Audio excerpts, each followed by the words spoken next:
اعوذ باللہ من الشیطان الرجیم بسم اللہ الرحمن الرحیم۔ وہ کچھ نہیں مگر ایک آدمی ہے، اس نے اللہ پر جھوٹ باندھا ہے اور ہم نہیں ہیں اس پر ایمان لانے والے۔ اس نے عرض کیا، اے میرے رب، تو اس پر میری مدد فرما کہ انہوں نے مجھے جھٹلایا ہے۔ اس نے فرمایا، وہ بہت جلد ضرور پچھتاتے رہ جائیں گے۔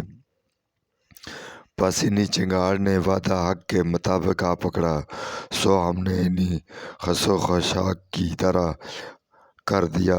پس مار ہو ظالموں کی قوم کے لیے۔ پھر ہم نے ان کے بعد اور امتیں پیدا کی۔ کوئی امت اپنی مقررہ میعاد سے نہ سبقت کرتی ہے اور نہ پیچھے رہ جاتی ہے۔ پھر ہم نے پے در پے رسول بھیجے۔ جب بھی کسی امت میں اس کا رسول آیا، انہوں نے اسے جھٹلایا تو ہم ہلاک کرنے کے لیے پیچھے لائے ان میں ایک کو دوسرے کے، اور ہم نے انہیں افسانے بھول بستری باتیں بنایا۔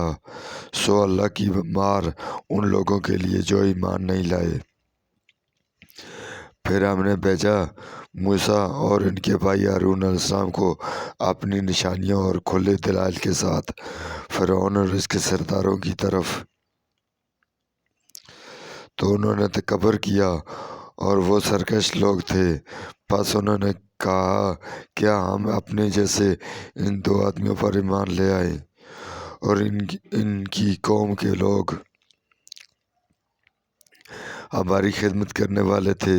پس انہوں نے دونوں کو جھٹلایا تو وہ ہلاک ہونے والوں میں سے ہو گئے۔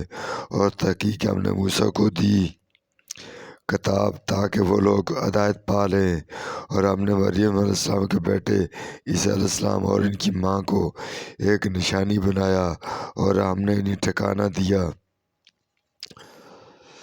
ایک بلند ٹیلہ پر جو ٹھہرنے کا مقام اور جاری پانی کی شاداب جگہ تھی۔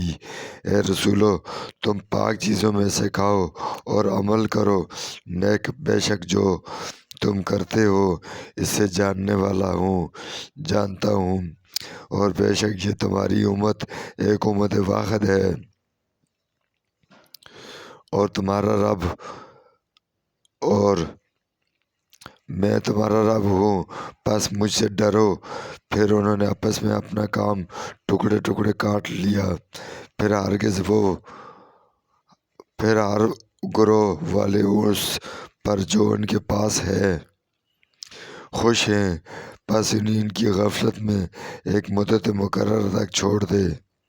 کیا وہ گمان کرتے ہیں کہ ہم جو کچھ ان کی مدد کر رہے ہیں مال اور اولاد کے ساتھ، ہم ان کے بھلائی ہیں جلدی کر رہے ہیں؟ نہیں، بلکہ وہ سمجھ نہیں رکھتے۔